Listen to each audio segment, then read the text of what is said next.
So you're thinking about running, but not sure how to take the first step. My name's Brian Patterson, and I'm here to help. And welcome to Brian's Run Pod.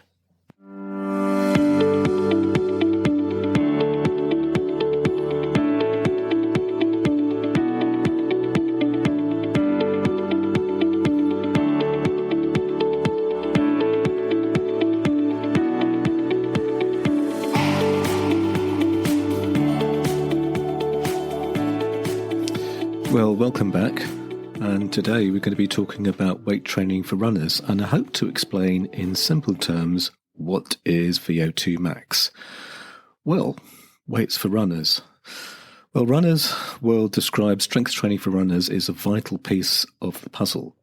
Adding tempo runs, long runs, speed work to your routine will help build speed and efficiency, but strength training is often the element to take runners to the next level. Strength work accomplishes three goals for runners. 1, it prevents injuries by strengthening muscles and connective tissue. 2, it helps you run faster by boosting neuromuscular coordination and power, and it improves your running economy by encouraging coordination and stride efficiency. And 3, plus, for me, weight training adds an extra dynamic to your routine. It means your training is not solely going out pounding the streets. If you're a member of a gym, it means you can try different cardio or strength machines.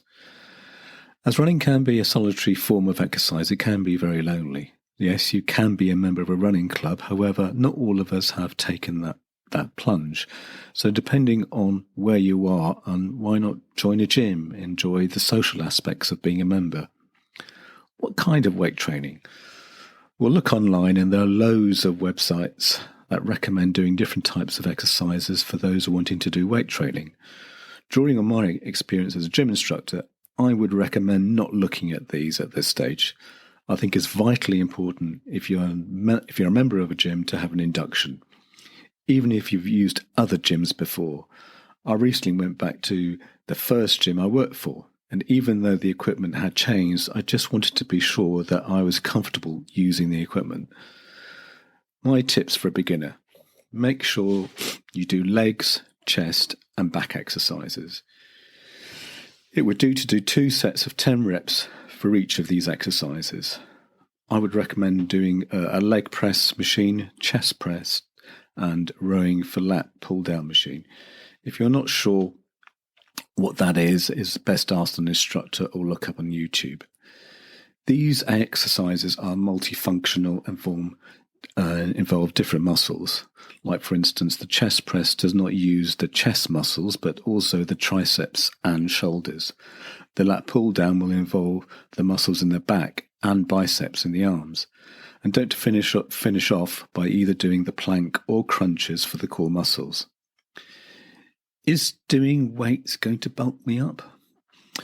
As themotherrunner.com says, no. For a long time, runners shied away from lifting weights for fear they would bulk up and run slower.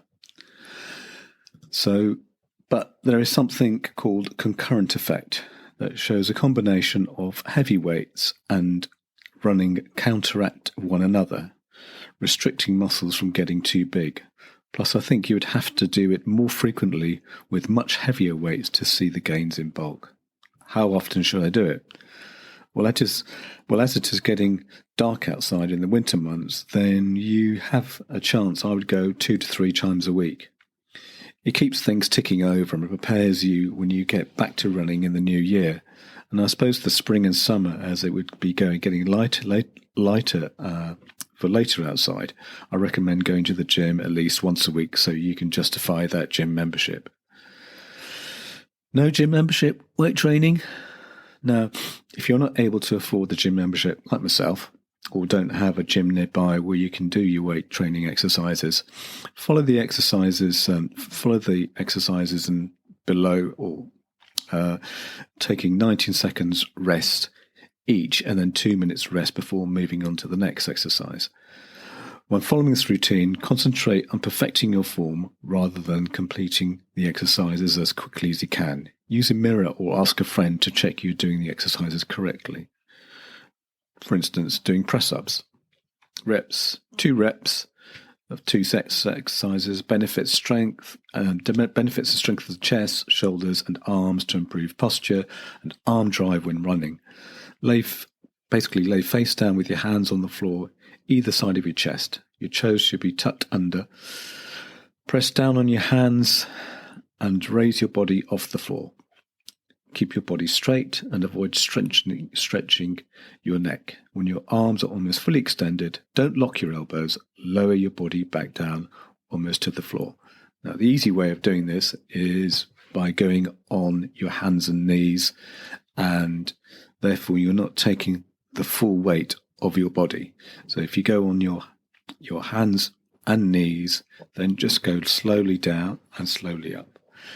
The more you put the knees further back, the more you're increasing the intensity of the exercise. But again, to start off with, just do it on your hands and knees.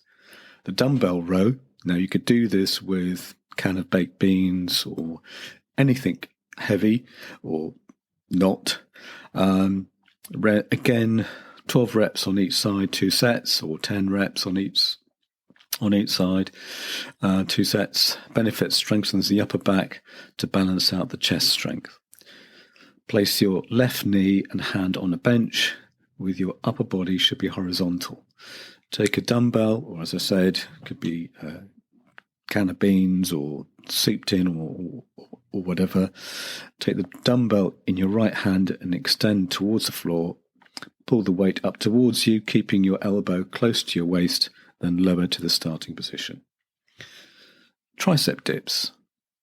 Now, again, 10 or 12 reps, 2 sets. Benefit strengthens the arms and shoulders to help maintain your upright running posture.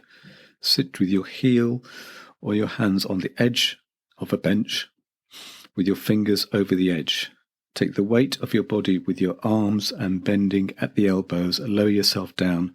Push back up with your arms. Avoid using your legs to lift yourself, and then repeat. So again, it's like you're sitting down and you're basically on the edge of a bench. You could do this at the park or somewhere like that. And so, and you're sitting down, and then you're just lowering yourself down and then extending your arms and bringing them up again. If you're not sure, then again, just look up on YouTube and then just type in tricep dips. Step-ups. Step-ups, reps, 10 reps on each side, 2 sets. Benefits, works all the major muscle groups in the legs, improving running power. Stand in front of a bench or box, ensuring it's strong enough to hold your weight. Place one foot onto the bench and push off with your rear leg to step up, keeping your body tall and your knee over the ankle on the supporting leg. Think about bringing your hips forwards and up rather than pulling forwards with your knees. Bring your trail leg up to a high knee position without it touching the bench. Then lower it back down to the floor. To increase difficulty, just hold dumbbells in each hand. Squats. So 15 reps, two sets. And I think this is one of the most beneficial exercises for the legs. Strengthens the major muscle groups when used for running, decreasing injury risk, also improves flexibility for faster, more efficient running stride. Stand with your feet a little wider than hip width apart, toes pointing slightly outwards. Lower yourself down, bending at the knee and hip, and as though you're sitting down at the chair. Keep your knees over the ankles and your chest up. Focus on your bum going back. Lower down close to a sitting position, then push up through your heels and return to standing. To increase difficulty, hold a kettlebell, or if you don't have a kettlebell, just hold something heavy at chest height while performing the movement, or rest at barbell across your upper back. So it's like if you can imagine yourself, you're just about to go and sit down onto the loo, and then you just lift yourself. Once you've hit the loo, then you just lift yourself up. So that's the best way I can explain it. Walking lunges, reps, 8 reps on each side, 2 sets. Benefits, improves single leg balance for improved stability and coordination when you run. also increases stride length, help you to run faster. Stand with your feet shoulder width apart. Take a big step forward with one leg and your lower body and rear knee towards the floor, making sure it doesn't make contact. Keep your front knee over your ankle and your body upright. Push off with your rear leg and step your front leg backwards to meet your rear leg. Repeat alternating with the lead leg. To make this exercise more challenging, hold a dumbbell or something heavy in each hand by your side. Choose a weight that's suitable for you. Alternatively, to work your core more, hold a medicine ball in both hands in front of you. And as you step forward to lunge, keep your arms straight and bring the ball above your head. Lower it down as you step back to standing. Now, there's the single leg deadlift. Again, there are a lot of exercises here, so I would sort of maybe pick and choose as the ones you find more suitable. So don't feel you have to be doing all of them.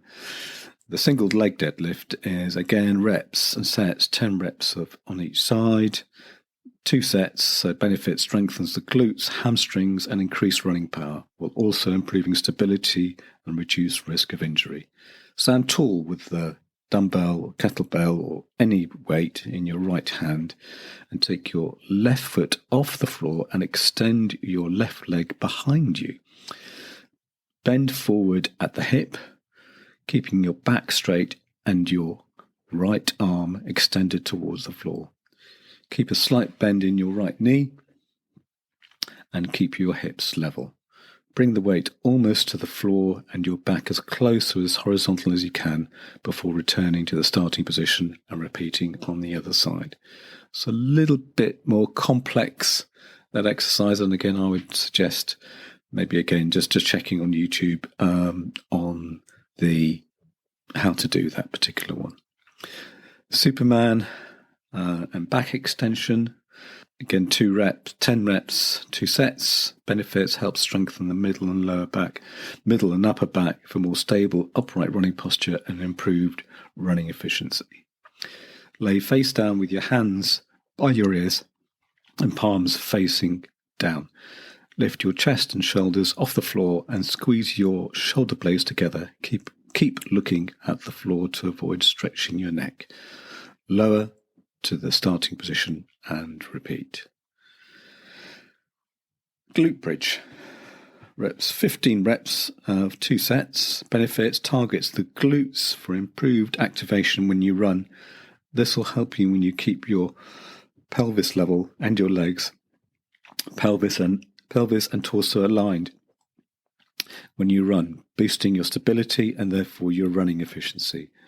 Lay on your back with your arms by your sides, with your feet flat on the floor. Raise your hips towards the sky to create a straight line between your knees, hips, and shoulders. Keep your shoulders on the floor to protect your neck. Hold the position for 2 seconds before lowering slowly back down and repeating. To make this more challenging, hold your arms outstretched above you. Leg raises. Sets of 10 reps, 2 sets. Benefits, strengthens your hip flexors, which are responsible for the knee lift when you run. Also works the lower abdominals for more stable torso. Lay on your back with your arms by your sides. Bring your feet together and raise them up as close or as vertical as feels comfortable. Lower them slowly back down to 1 inch before above the floor and repeat. To make it easier, perform this exercise using 1 leg at a time. Now, I will provide a link to a website which gives a bit more detail on each of these exercises.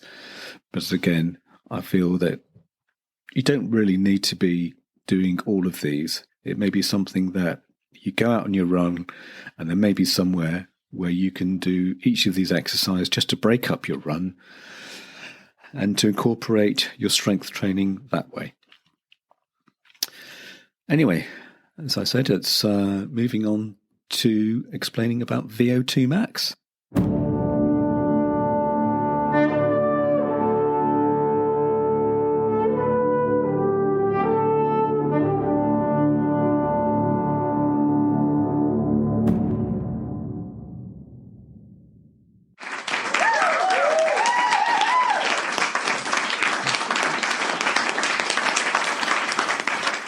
VO2 max is one of the primary fitness indicators in running. If you're interested in fitness like me, then you'll likely come across the words VO2 max at some point or another. Heck, you might even know that it is something to do with oxygen use during exercise or something like that. Congrats, you're on the right path. That is the VO2 max, is a metric to track and embrace. That said, most people have zero clue of what the metric is all about, because that it sounds nerdy but super important. After all, trying to read and interpret a VO2 max chart can be quite intimidating. I'm not going to judge you if you couldn't. Well, today I hope to explain in simple terms what it means and why it is important. In the end, you'll learn what is VO2 max, why VO2 max is so important, what is good VO2 max, how to measure it, what are the normal VO2 max ranges, and how to increase aerobic capacity, and so much more. So, what is VO2 max? The VO2 max is the maximum volume of oxygen that a person can use during exercise. This metric is expressed as the litre minute or milliliters minute per kilogram of body weight, also known as the maximal oxygen consumption or peak oxygen intake. The maximum oxygen uptake is the metric that best describes your personal cardiorespiratory and aerobic fitness levels. The V in VO2 max stands for volume. The reason it's often displayed in the scientific text with a dot above is to show that it refers to volume. O2 in VO2 is the chemical formula for oxygen in its most stable state, the type of oxygen found in the air we breathe. And max is simply maximum or maximal. A good analogy is to think of VO2 max as horsepower in a car. This metric measures the capacity of your engine body to utilize fuel, oxygen, when exercise. The higher the VO2 max score, the longer you can run, jump, row, swim, bike, you name it. So what impact can VO2 max have? On average, sedentary males have a VO2 max of roughly 35 to 40, whereas females score around 26 to 30. This number is affected by many factors: hereditary, training, age, gender, and body composition, according to the UC Davis Sports Medicine Department. So what does VO2 mean for my fitness? By now you understand that VO2 max matters a lot, but if you're looking to improve your athletic performance, keep in mind that the metric doesn't paint the whole picture. It's in fact only one half of the equation, the other being efficiency. This includes skill training, proper technique, mental preparation, psychological profile, diet, lactate threshold training. This means that two athletes with similar aerobic capacity readings can have very significantly different performances based on how they use oxygen during exercise. A runner with the perfect technique and training plan will be able to run faster and farther than their competitor with a bad form and inconsistent training, even though they have the same VO2 max. That's why a lot of professional trainers and scientists are hesitant about measuring aerobic capacity as part of the tracking effort for endurance athletes. It doesn't tell the whole story, period. What's more, athletes with a higher cardio fitness may score optimal in the specific sport of choice. It doesn't translate very well to other sports. Kipchoge, who has the world record in the marathon, had dominated the marathon world for the past few years, and that's not a guarantee seal, for he could achieve the same success on, let's say, cycling or swimming. For example, running optimally isn't just about the ability to utilize oxygen. Other elements can influence your performance. Foot strike and length, cadence, muscle fiber recruitment, running form, physiology, body weight. What is a good VO2 max? Just like any other form of fitness metric, there's no one good VO2 max score that everyone should shoot for, since the answer depends on many factors, as I said. These include your age, gender, and your conditional level and elevation. For example, the average non-trained male achieves a VO2 max of roughly, let's say, 30 to 40, as I've just said. An average non-trained female scores 27 to 30. Elite male athletes' VO2 max can climb as high as 90, which is amazing, while female athletes can be between up to 80 to 77. A good VO2 max score for a 30-year-old man is 50 to 55, with a good score for a 30-year-old woman would be 45 to 50. As a rule, the higher your cardiovascular score, the closer it is to 60, then the better it is. How to measure it? The aerobic capacity is measured through various methods of physical evaluation. This can be direct, as in a lab, or indirect, as using submaximal tests using outside of the lab setting. Though submaximal VO2 tests are not as accurate as laboratory tests, they're still useful to estimate your VO2 max levels. Now, if you have a smartwatch, they will give you a guide as to what your VO2 max is. If you don't have one, coaches and fitness aficionados widely use the Cooper 12-minute. Test it as requires little equipment and is often a rough yet very reliable estimate of your maximal oxygen consumption. I will provide a link to a table in the show notes for that particular test, the Cooper 12-minute run test. Or there is the Rockport fitness walking test, which is start by warming up 5 to 10 minutes, then hit the start button and immediately walk as fast as possible, but avoid power walking or speed walking. Once you've reached the end of a mile, stop your stopwatch and record your results in decimals. For example, 10 minutes and 20 seconds, 20 seconds being a third of 60 seconds, so it would be 10.3. So you should take your pulse and record your heart rate. In case you're not using a heart rate monitor, count the number of heartbeats for 30 seconds and then multiply it by 2 to get your heart rate. Now, there is a formula that I will provide you with in the show notes where you put all this data in, and then it will provide you with a figure, a result as to what is your VO2 max. So what are the best ways to improve your VO2 max? Is it diet, sleep, steady state cardio, high intensity interval training, altitude training?